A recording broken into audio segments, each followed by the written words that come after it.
And we're live, back with another episode of the Summer Sessions. Ladies and gentlemen, I'm sorry we've been so absent the past couple days of last week and Monday of yesterday. I had to go to Wisconsin for a fun little golfing trip. I played the Whistling Straits. We're going to talk about that.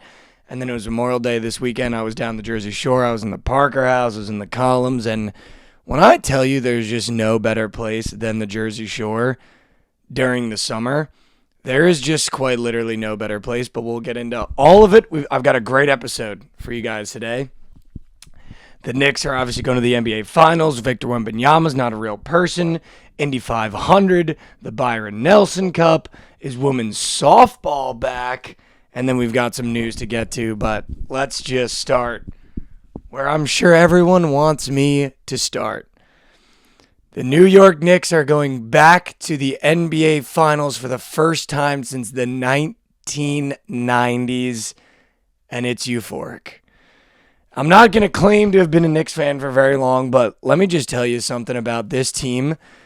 This Knicks team is looking like the best team in the NBA. This Knicks team is looking like the strongest team in the playoffs, and I think right now, looking at the West and what the Knicks did to the East, I think it's very hard to not sit here and go, the Knicks have more than a chance to win this NBA Finals, and I think they will. And it's crazy to say that, because when we step back and look at the narrative going into this playoffs, it was, you couldn't find an article that didn't say that the East was weak, that there's no one in the East that could contend. The Pistons look good, the Cavs look good, but no matter what happens in the East, the Western Conference will have your NBA champion in it. The West is too strong. The East is too weak. And here go the New York Knicks. After going down 2-1 to the Atlanta Hawks and CJ fucking McCollum, the New York Knicks rattled off 11 straight wins and back-to-back sweeps. And I think if there was ever a way to prove how strong you are coming out of your side of whatever division, whatever conference you want to talk about, it's beating really bad teams really bad and beating good teams really, really bad. What the Knicks did to the Hawks in the final 3 games, how the Knicks beat the Sixers in 4 games, and what the Knicks just did to the Cleveland Cavaliers, I think firmly asserts them as the best team in the NBA playoffs. Like, I don't see a world in which you can say the Spurs are a better team. I don't think there's a world in which you can say the Thunder are a better team right now in the NBA playoffs than the New York Knicks. You're looking at a team that just had a coach so far in the spin zone, in the spin cycle, in the goddamn washing machine. He went on an actual interview press conference and said that analytically, the Cleveland Cavaliers, we haven't lost a game. Analytically, the Cleveland Cavaliers should be up 3-0 going into this game. Analytically, the Cleveland Cavaliers are the better team. We're just missing our shots. Hey, Kenny Atkinson, I got news for you. Analytically, I should be hanging out with Madeline Klein. Analytically, I should have had 300 beers. Analytically, Margot Robbie should be in my DMs, Kenny Atkinson. Analytically, when you look at my parents, I should be 6'3". Like, what are we doing? Do you know how bad? Do you know how bad you got to beat a team for the coach to go into a press conference down 3-0 and go, analytically, we haven't lost a game?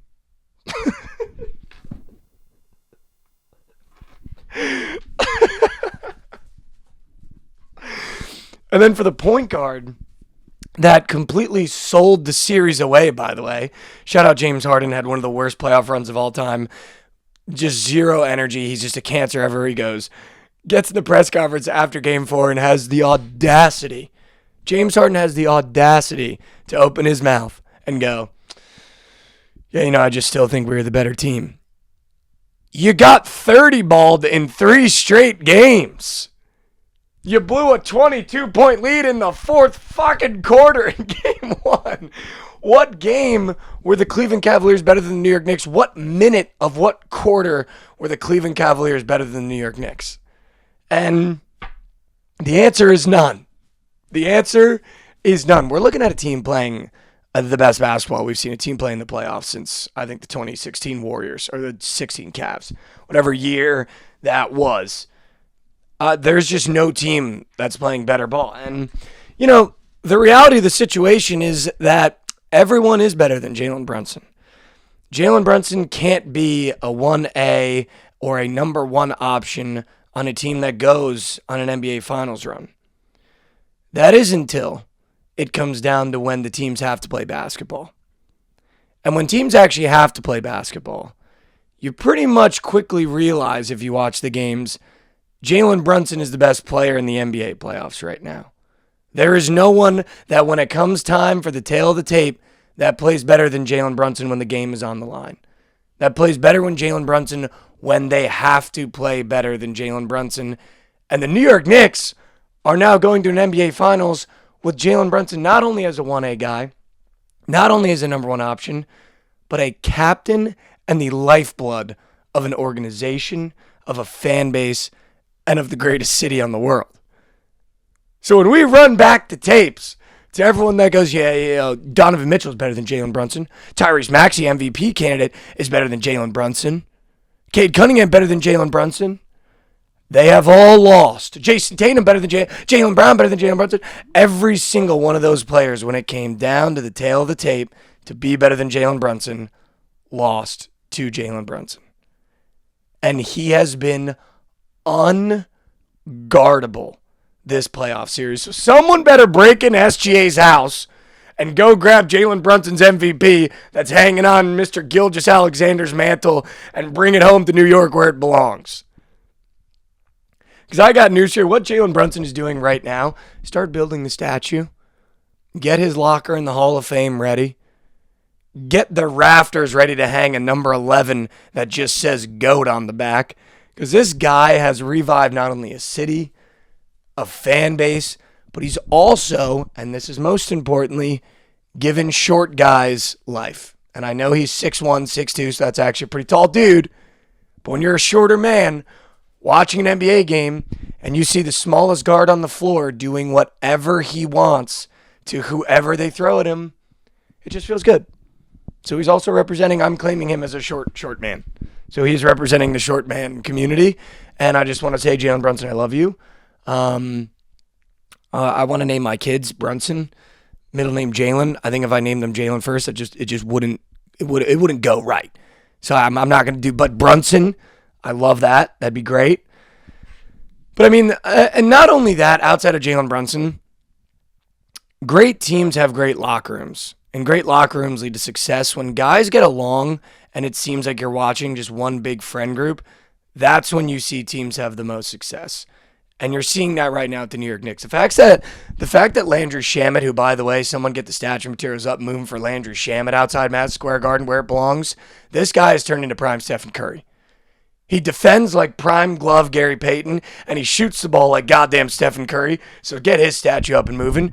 But it's the little things where Landry Shamet would be taking Josh Hart's minutes, and Landry Shamet has a great game, and Josh Hart goes, dude, all credit to Landry Shamet. He's an absolute pro. He's an absolute stud, and when he's playing like that, like we're a really hard team to beat. And you go, man, that's a guy that could technically take your minutes away. And I think that's a testament to this locker room and this team. The transformation of Mikal Bridges after he missed a game-winning buzzer beater in front of the Atlanta Hawks bench. Thank you, Atlanta. You created a goddamn demon. Because I've never seen Mikal Bridges act like this before. Other than the fact that he's the best shit talker in the NBA, the way that he's playing right now, going to the cup, being legitimate Sean Livingston from the midi and not missing a single shot and shooting over 50% for multiple series, this guy is the guy. And there's nothing that gets you more fired up than as a Knicks fan when Mikal Bridges just clips a shot and you see him turn and that mouth just start running. Karl Anthony Towns having the balls to go into Mike Brown's office and go, hey, I know we have an MVP candidate in Jalen Brunson. I think we should run the offense through me. I think it'd be really hard to defend. And now our offense has been completely reworked and transformed in the middle of the playoffs. And now it's the best offense we've seen in the NBA in the past 5 years. Like Karl Anthony Towns, take a bow. Mike Brown, get the statue up, move for Mike. The unfortunate part about it is there's not enough statue space outside of Madison Square Garden for this team because everyone on the team deserves a goddamn statue. OG Anunoby's prime Kawhi Leonard, like, There is just nothing better than this Knicks team right now. And I don't know how you can look at what the Knicks just did to the teams that they played and how they did them and not go, this team has a chance to win it. When at the start of the playoffs it was, oh, the Knicks got by Atlanta, but whatever it is. And no one wants to talk about Mikey Over's bracket where I picked the Knicks. Yes, it was biased, but we still did it. But how about those Knicks, man? I'm just sitting there and watching this Knicks series and this Knicks playoff run and the past 2 years of the Knicks basketball and kind of getting my dad into it. He's been a big NBA hater ever since the New Jersey Nets left New Jersey.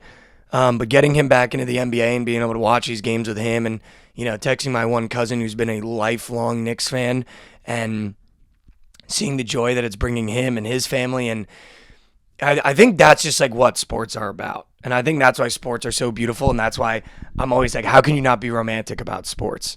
The fact that I can sit down with my dad and watch a Knicks game and we're going crazy, my phone do a FaceTime for my cousin and he's going crazy in the jersey in his living room. And, you just go, dude, this is what it's all about. Like, this is why you go through the hard years as a fan. This is why you stick to your guns. Like with the New York Jets, if they ever have success with the New York Jets, I'm going to be on the fucking moon. But it's like, this is why sports are so fun because, they bring you together and it can sometimes improve relationships that weren't the best. It can connect you to family members that you weren't the close. Like, this is why sports reign supreme, because it's something that's bigger than you that you get behind, and it can just bring together all people from all walks of life. I played golf in Wisconsin for 4 days, got absolutely touched. I've never played harder golf. The Whistling Straits owns me. I'm pretty sure there's a plaque on Whistling Straits that says we own every inch of Mikey Overs, because I've never been mentally dominated like I was going up to Whistling Straits and playing those courses. It was such fun golf, but, I'm wearing a Knicks hat. The amount of guys that were like, let's go Knicks. One of the guys at the restaurant was like, hey, I'm not a big basketball fan, but I got to ask, are the Knicks still in the playoffs? And I was like, dude, are they in the playoffs? Fucking round, started honking the horns, man. We're in the Eastern Conference Final, and you got caddies that are like, oh, man, I'm a big Bucks fan. You can't be wearing that hat out here. And it's just like, yeah, I'm going to fucking wear this hat every day. So I wore the hat every day, and it's just like, that's why sports are the best, man. And, we're all in it together, but it's awesome. You see Timothy Chalamet has Kylie Jenner courtside, and all the wives of the Knicks posted a photo, and Timothy Chalamet's in there. He's considered a wife of the goddamn team. Like, there's just nothing better than this New York Knicks team right now, and it's reviving a city that just so desperately needed it, and it's awesome, man. It's so awesome. But speaking of awesome, Victor Wembanyama is just not a real person, dude. When Victor Wembanyama is playing the basketball that he's playing right now, and especially the way that he's doing it, it's very hard to not say he's the best player in the NBA and potentially has the runway to be the best player of all time. Strictly because when you're that size,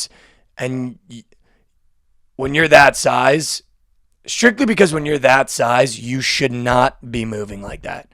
You should not be able to, at 7'4", pull up from half court, and everyone from the stadium to at home and on the radio goes, yeah, that's going in. There wasn't an ounce of my body that didn't sit there and go, oh my God, he's really going to make that. And when he's playing his best basketball, it is the most unstoppable I've ever seen a player be. It's literally like creating a player in a video game and just maxing out every stat that doesn't make sense, and your buddy comes over and goes, dude, you're playing as a 7'4" point guard that has 99 3, 99 layup, and 99 dunk. Like, it's not even fun. Why are you doing that? And you're just sitting there like, dude, you don't know how fun it is. And that's real life Victor Wembanyama. This guy went to the monks, the monasteries in the hills with the monks, to talking to Greg Popovich, to throwing elbows, to crying on the sidelines, to clipping threes in overtime from the logo, to shooting threes from the actual half court, to dunking on Chet Holmgren. Like, this kid is shaping up to be the greatest player in NBA history. And I have to be honest, as someone that's on the sidelines watching it, I couldn't be more stoked, because it's like the 10th wonder of the world. You can't take your eyes off it. Every time he touches the ball and put the ball on the ground, you go, how is he moving like this? How is he doing this? And the craziest part is the Simpsons didn't even predict it. You'd think the Simpsons would have predicted a player like this with all their writing. A 7'4" guy that can just do whatever he wants with the ball. But I think a Spurs-Knicks championship series or final series would feed families, dude. But I think this is a great opportunity for Shai Gilgeous-Alexander to go out here and go, listen, I know my team's banged up. I know we don't have all the guys right now, but I'm a back-to-back MVP, and I'm going to prove why I was the back-to-back MVP. Because the media circus that is surrounding Shai Gilgeous-Alexander for the way that he plays basketball, I'm going to say it's warranted. I'm going to say it's deserved. I'm going to say that how the Thunder play is a little disgusting. It disgusts me a little bit. But you have a chance now, SGA, to go out here and go, this is why I'm two-time MVP, and this is why the Oklahoma City Thunder were the NBA Finals favorite. I think it was like plus 200 at the beginning of the year. So you have a chance to go do that. So go do it. I don't want to hear injuries. I don't want to hear any narratives. I don't want to hear about Wembanyama. I want to hear Shai Gilgeous-Alexander going, this is why I was a back-to-back MVP, and this is why you guys don't know anything about basketball. And I'd be okay with that. I'd be okay with that. Because I think the Knicks would work the Oklahoma City Thunder. The Indy 500 happened this weekend, and I was down the shore with one of my buddies that's obsessed with planes and the military and stuff like that. And I genuinely don't think there's anything better than the Indy 500 flyovers with the choppers. Like, there is just, you're sitting there slugging a couple beers, Memorial Day weekend, ready to watch cars drive in a circle for 2 hours, and here come 4 Blackhawks. Here come a couple jets, and, you know, you got the anthem playing, the American flags are flying, all those guys are drinking beers in lawn chairs, and here come Blackhawks. Like, it is the most American shit of all time, and I love it. And keep in mind, there's really not a flyover that I wouldn't watch. Like, even if it was a little league game and you had a group of dads do some drones flyover, I'd be stoked on that. Like, any sort of flyover where I can consume it and the national anthem gets played, I'm in. And the Indy 500 one is fucking special, dude. It's special. It's special, man. So special. I'm going to take a sip of coffee here, guys. I'm so sorry for my voice. I'm choked, man. I was screaming all weekend. I was in the Parker house slugging Spring Lakers, which is Red Bull, pineapple juice, and vodka. And let me just tell you something. Cut the limit at 9. Because when you're having 9 Spring Lakers in a basement of the Parker house, you're going to feel like you've touched heaven. And it makes the rest of the weekends and weeks just feel dark and gray. Waking up this Tuesday, just yearning to be back in the Parker House basement, drinking 9 Spring Lakers, and for whatever reason, the group I was with got into some espresso martini shots. Yeah, so in on that now, by the way. I had so much caffeine in my body, my heart was palpitating, my hand was going like this, but then you get a little Bruce Springsteen, you just dancing in the dark, like there's nothing better. There is nothing better. Quinn Hughes and Luke Hughes were in the Parker House same time I was, and I saw Quinn Hughes walking by me in the basement of the Parker House, and I was talking to my one buddy, and I love the Hughes brothers. I love Quinn, and I was like, dude, I have to say something. Like, I have to say something. And he was like, dude, please don't. Like, just leave them alone. And I was like, no, I got to say something. Walked right up to Quinn Hughes as he was walking by. I went, yo, Quinn, I hate to be that guy. I just want to say, man, thanks for bringing it home. And I went like this, right? I went up to meet him halfway for a dap. You know what I mean? And I thought, you know, he's probably at a couple beers. He'll be a little stoked. But now that I'm thinking about it, he's been mobbed for the past like 8 months. All he wanted to do was get dirty in the Park House basement. Either way. And then, of course, Mikey Overs comes up to him. I was like, Quinn, dude, I really don't want to be that guy. I just want to say thank you so much for bringing it home, bro. I threw my hand up for the dap. And he's walking this way. So I'm the angle you're looking at. Quinn Hughes is walking across the camera. And he just hit me with the most devastating, didn't even look and make eye contact.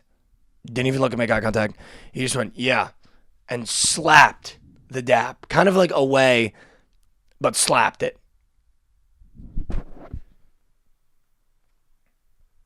Devastated, emasculated. All my buddies are laughing. Everyone's hitting me on the shoulders because I just got absolutely punked by Quinn Hughes. It was a brutal look. I don't hold any anger or resentment. Now that I think back on it in hindsight, should have just kept it to myself. Should have just went, fuck yeah, Quinn Hughes is here. Let's go. That's sick.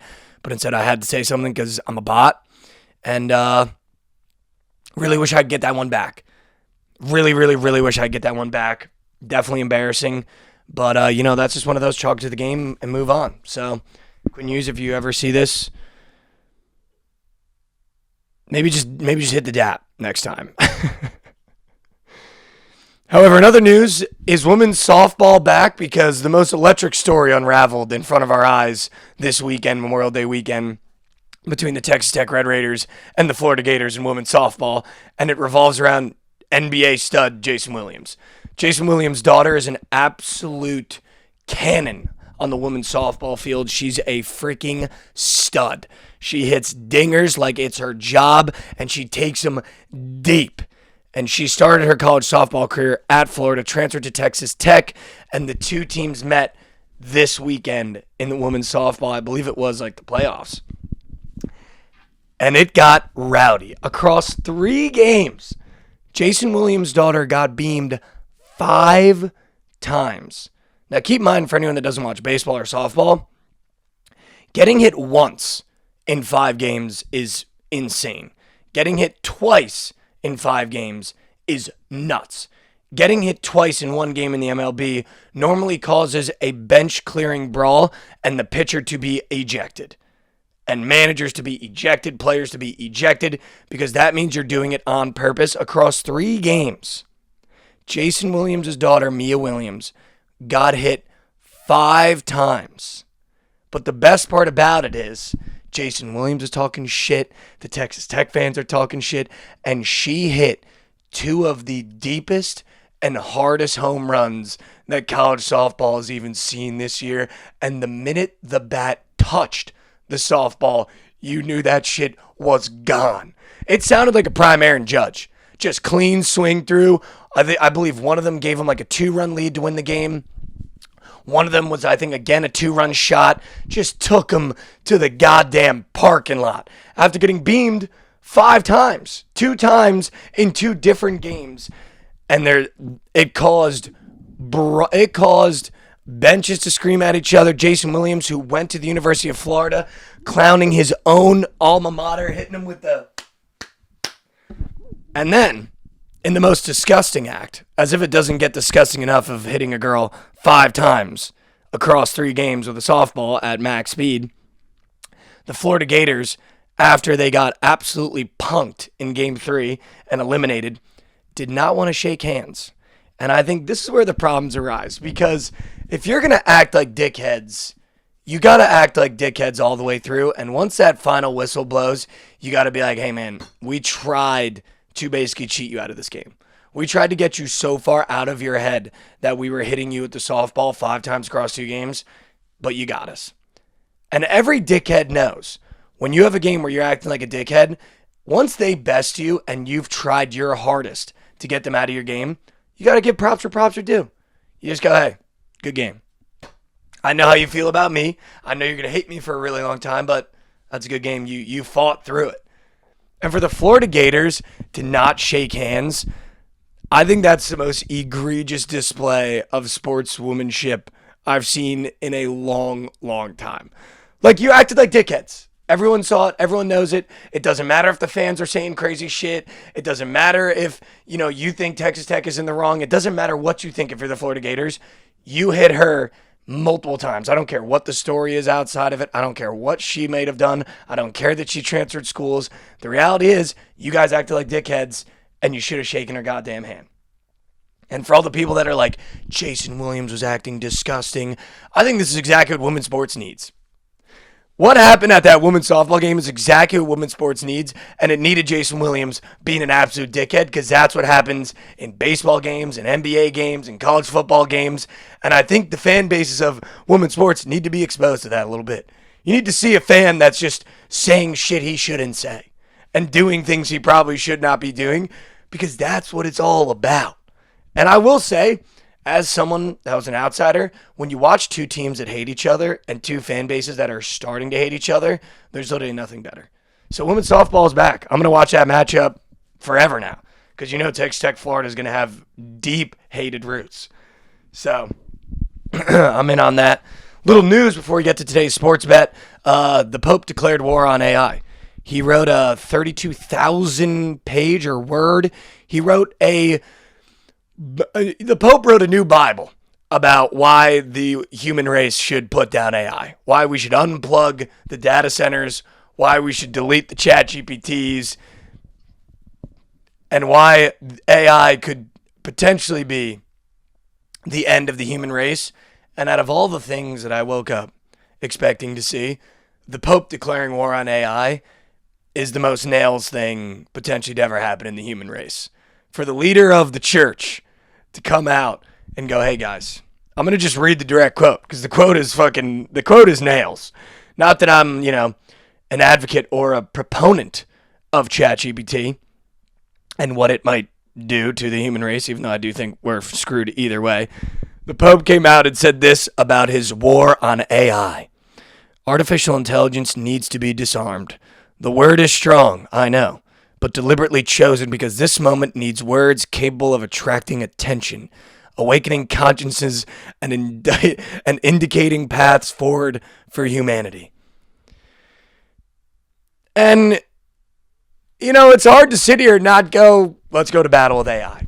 When you got the Pope being like, listen, you guys shouldn't be on AI asking it how many strawberries is too many. You shouldn't be on AI saying, hey, I still think about her every single day. What do I do? We shouldn't have people on AI putting Jalen Brunson's head on a goat with honey getting poured on him. Yes, that's something I did, and I am proud of it. However, I see the dangers of artificial intelligence, and I do think that other than being objectively hysterical, I am now in on the war against AI.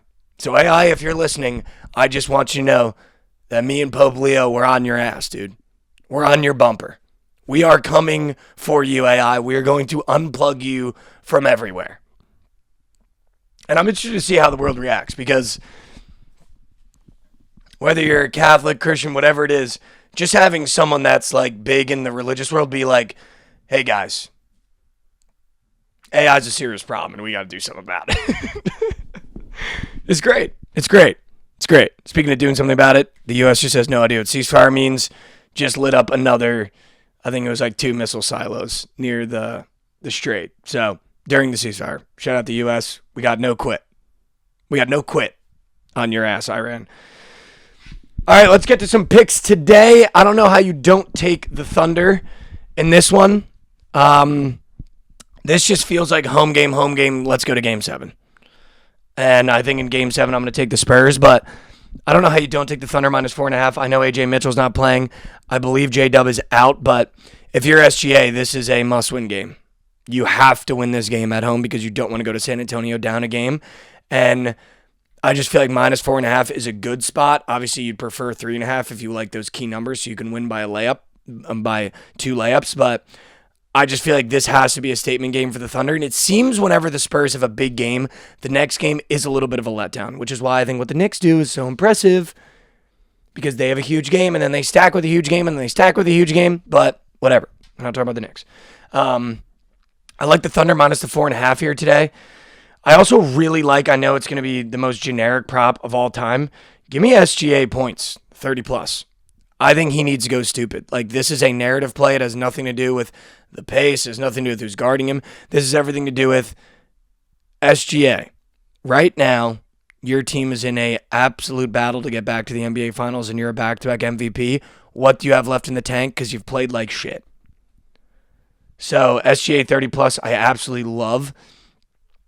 In a game like this, I don't really want to touch Wemby after a big game. I wouldn't hate Dylan Harper over 8.5 if it gets away from the Spurs. I could see this being a Thunder blowout, so that's why I really don't hate maybe taking a Dylan Harper who's going to get more minutes if it turns into a blowout. Maybe a Keldon Johnson over 5.5 points. I love those two plays. Other than that, on the Thunder, it looks like they have Jalen Williams props up, but you never know with him in terms of game time decisions and whatnot. I don't really hate, to be honest, maybe Wemby rebounds if it's not an absurd number. 13.5 is an absurd number. I don't hate Chet 8+ rebounds just because, dude, you also have to start showing up. A lot of the props in this game, like, I really haven't loved any of them. I haven't loved any of the props in this series and in any of these games, just because it's just tough. Like Devin Vassell, I would go back to that 3+3s on the road. I wouldn't hate that. I wouldn't potentially hate, I mean, it's -184, but Julian Champagny 2+3s for a parlay piece. But my favorite prop is going to be SGA 30+. Like that is prop of the year, prop of the day. He has to get that done. And then I don't know how you don't take Vegas money line. Cale Makar can barely skate. I don't know if anyone was watching that last game. Dude, he can't even get up and down the ice. So I think VGK sweeps him, puts him away. This VGK team is playing like they're on top of the world. And the Avalanche just don't have it. Cale Makar is not healthy enough to have me bet on the Avs again. So I will not be taking the Avalanche. I'm actually 1,000% going to take VGK in this game. However, something that I do like is a potential Jack Eichel 2+ points +158 in an elimination game to put away the Avalanche. I actually love that prop. So right now, Shea Gilgeous 30+ and Jack Eichel 2+. Guys. My one buddy's little brother always says that before we go out. Guys. I've been like pretty moose in the MLB. However, I do like checking it, and I will bet on some of these games. Chicago Cubs was one of the worst futures I've ever taken in my life. I don't hate the Tigers today with Montero on the bump. He's kind of been a system wagon. I don't hate this Red Sox over. Suarez and Strider, that probably makes you want to take the under or the Nerfy. But I kind of like that 8.5 in those games with good pitchers this year. I know it sounds dumb, but that's how dumb I am. Love the Yankees money line for a parlay piece. And at this point, I don't get how you don't take the White Sox money line. Like, they're just a good baseball team, and I feel like the past couple of years I've done serious damage in terms of wanting to bet the White Sox, but they're a phenomenal baseball team, and I don't see how you don't take them with Burke on the bump today. I'm definitely taking the Phillies. That's one of my favorite plays today with Nola. +102. Give me the Phillies. Love the Phillies. Love the Tigers. I'll take the White Sox as my best 3 in the MLB, but just go light with those guys. Go really, really light with those, please. No WNBA games. Shea Gilgeous 30+ is an absolute whale. And I'm taking VGK and Jack Eichel 2+. Just because Cale Makar can't skate. The Avs do not have it. Little Mikey Core to end today's episode off. I've tried to do a really good job of I've tried to do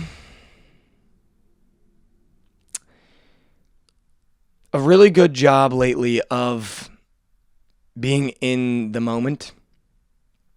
And I think I want to say one of these things. I haven't been feeling the best lately. I think just mentally, been dealing with a lot of stuff, and I like being transparent with you guys. I think that's important. But I think when you are going through stuff, you start to ask yourself questions of, will I ever feel normal again? And it's a totally normal question to ask. It's a totally normal feeling to have. And I just want you guys to know that it's okay to have that question and to feel that way. And I know I've been feeling that way, where you wake up some mornings and you go, dude, am I ever just going to wake up and feel normal like I did 5 years ago, 6 years ago? Am I ever going to wake up and feel normal again, or am I always going to be fighting these battles? And I think it's a great question to ask, but not to feel, if that makes sense. Because when you start feeling, will I ever feel normal again, I think that sends us down a really dark pathway. But I think asking the question to yourself and going, will I ever start to feel normal again, and understanding that it's going to be a battle, and then to start fighting that battle that day, is something that has really helped me. And I use it as a thought provoker, not as a catalyst for how to feel that day. In terms of, I'm not asking myself, will I feel normal so that I feel bad for myself? It's more of a, will I ever feel normal again, and let's try to get there. And changing the will to, how will I feel normal again? What can I do today to make myself feel normal again and feel like I am fighting the battle that I need to be fighting, and taking a step forward and doing the things that are right for me, and making sure that I get back on track and feeling good again and feeling good about where I'm at. And I just think that's really important, and learn the lessons along the way. I think, one of the best quotes of all time, I forget who it was. I think it was, Malik Neighbors' trainer said it to him, and I'm sure many people have said it to many people before that, but don't ask why me, ask why not me, and learn the lesson along the way. When you're going through something, you learn more lessons, and you have more lessons brought upon you than when things are flying and you're cruising. And learn those lessons, Don't try to run away from them and get through them as quickly as possible. Take time in them and learn from them and understand why you might be going through them and why it's important that you needed to go through that and how it's going to make you a better person. And as always, if you're going through something, make sure you go get some help, please, and understand that you're going to get through it and you're stronger than the strongest battle that's in front of you. I love you guys so much. Hopefully you had a great Memorial Day weekend. And let's have a great weekend. The New York Knicks are in the NBA Finals, so let's go have one. Love you guys.